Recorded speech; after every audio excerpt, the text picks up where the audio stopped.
Why is the shopping cart always in the top right of the screen? How do companies predict my purchases? And why do prices end in 9? Why do fast food companies use red and yellow in their logos? Why do restaurants always have one expensive menu item? Researchers, marketers, and very curious people seek the answers for how we make decisions and how we choose products. Clicksuasion finds the secrets that companies use and shares them with you. Why do I feel better when I bought the last remaining airline ticket? How do I make choices based on colors and fonts? From Clicksuasion Labs, this is Crystal Sutherland. The topic, the top 5 ads of 2019. Choosing 5 ads as the best for 2019 was a challenge. There are many powerful and effective campaigns that applied psychology and deserve to be on this list. These 5 were selected based on their application of behavioral science, social equity, results, and potential results. Coming in at number 5, Popeyes and their marketing campaign for the introduction and reintroduction of the Popeyes chicken sandwich. It's been called the Great Chicken Sandwich Twitter War of 2019. But this year's fast feud was just the opening battle.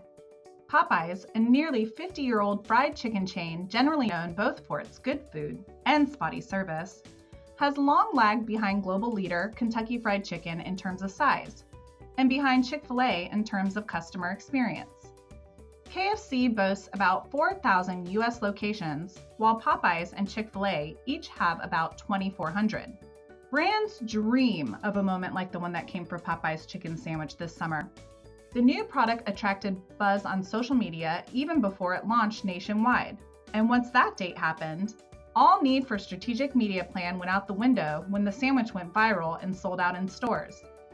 The fans, most notably Black Twitter, spoke for the product, and what they were saying was resonating. Let's break down the campaign by numbers. In 2019, Popeye's Louisiana Kitchen hit the culinary jackpot with its $3.99 fried chicken sandwich. The launch led to the chain's strongest growth in nearly 20 years. U.S. same-store sales shot up 10.2% in the third quarter, even though the sandwich at the time was in the restaurants for only a few weeks.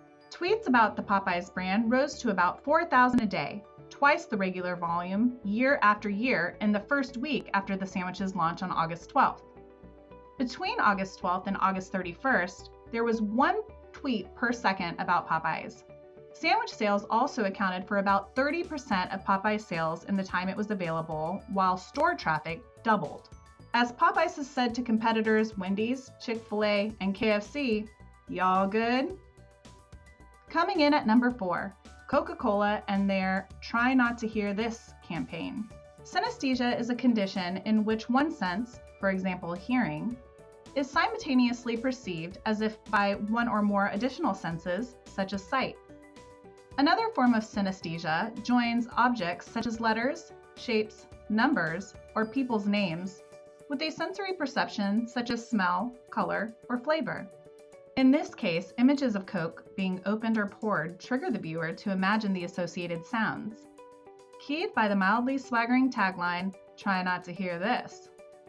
In an era where audio branding is one of the marketing industry's hottest trends, Coke showed that the best of such branding doesn't even need to make a sound. Brands have jumped wholeheartedly onto the neuromarketing trend, but Coca-Cola goes one step further by bringing the tingly sensations of sound to print.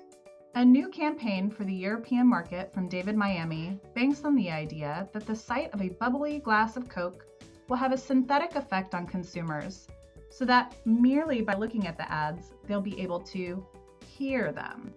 The effort features a series of close-up shots of the soda in a glass, an opener prying the cap off a Coke bottle, a finger lifting the tab off a can. The copy then baits the viewers. Try not to hear this. The campaign is running across multiple markets in Central and Eastern Europe, on billboards, magazines, and newspapers. With this campaign, we are aiming to activate that sensorial memory from our consumers, challenging them to hear an image for the first time, finishing our ad in their heads, says Camila Zanaria, Coca-Cola content lead of Central and Eastern Europe.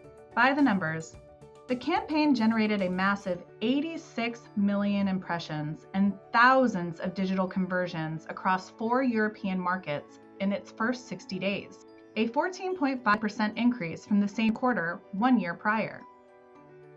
Images of the "Try Not to Hear This" campaign are available at clicksuasion.com/topads19.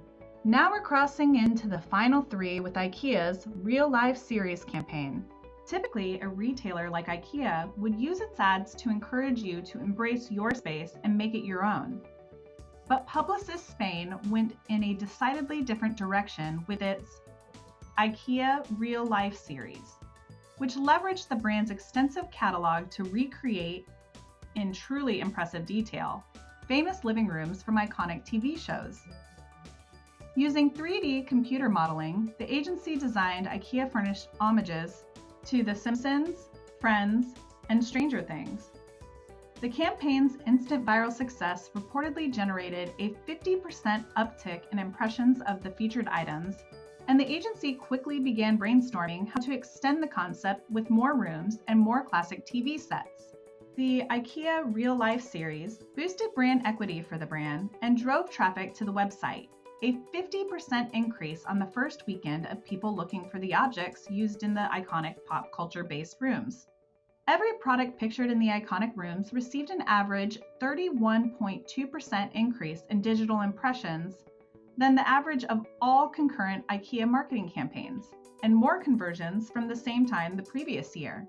Images of the Real Life Series campaign are available at clicksuasion.com/topads19.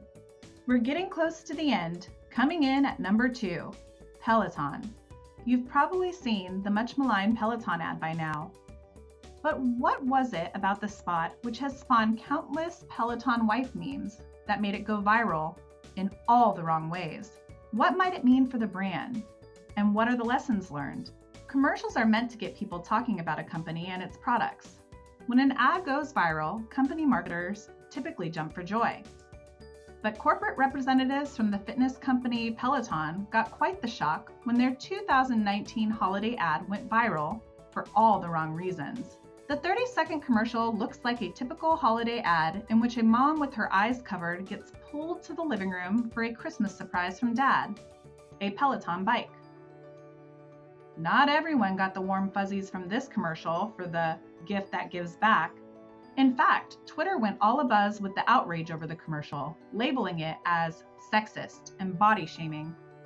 One comedian even created a parody ad that totally roasts the commercial, highlighting how weird it is a husband would buy a gift like that for his wife and how much she hates it even though she uses it every day. Peloton claims viewers missed the point of their ad in a public statement issued to CNN.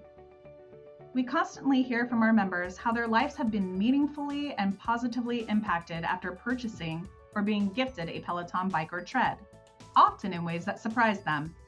Our holiday spot was created to that fitness and wellness journey. The ad recently released, therefore, a quantitative analysis of total impressions, conversions, and brand equity is not available. Then why is Peloton number 2? Without data? Here's why. Similar campaigns that irritate their non-consumers have experienced journalist and financial valuation backlash in the immediate future following the release of the campaign. However, these quickly controversial campaigns usually prove to be successful for the brand because irritating non-consumers is a behavioral science tactic to increase conversions and brand equity from loyal customers.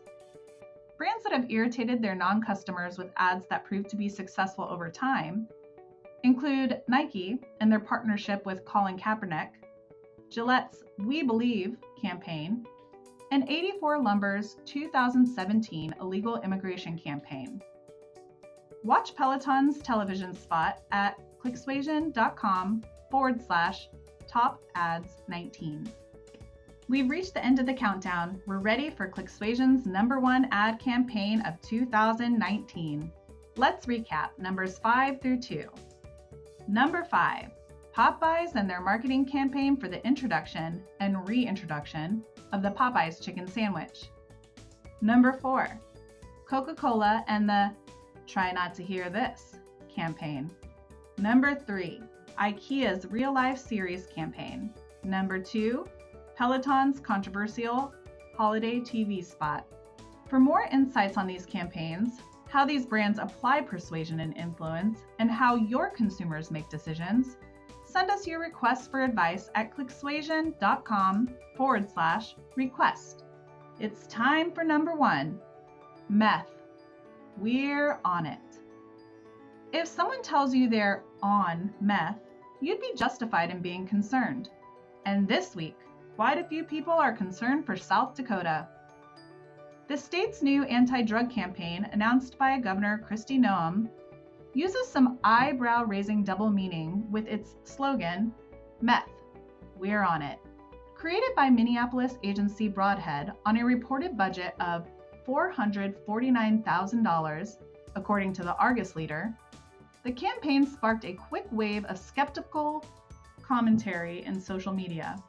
I can't imagine this is what they intended to do, Bill Pierce, assistant dean at the University of California at Berkeley's Haas School of Business, told the Washington Post. Any good marketer would look at this and say, yeah, let's not do that. State officials had hoped the Meth, We're on it campaign would convey the state's increased focus on combating meth abuse, which had accounted for 83% of court admissions for controlled substance cases in 2019. The campaign is inclusive and empowering and establishes a movement for all South Dakotans to take an active role in keeping our state a great place to live, said Lori Gill, South Dakota Secretary of the Department of Social Services, in a statement about the campaign. We're encouraging everyone to work together to eliminate meth.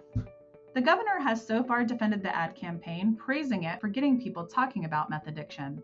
The ad campaign gains the attention of the reader and highlights a significant problem for South Dakota. Just because we don't like to hear about bad problems doesn't mean they don't need to be resolved. The softer the campaign, the more likely humans are to turn a blind eye. View the images from South Dakota's campaign at clicksuasion.com/top-ads-19. What are your thoughts about Clicksuasion's top 5 ads of 2019?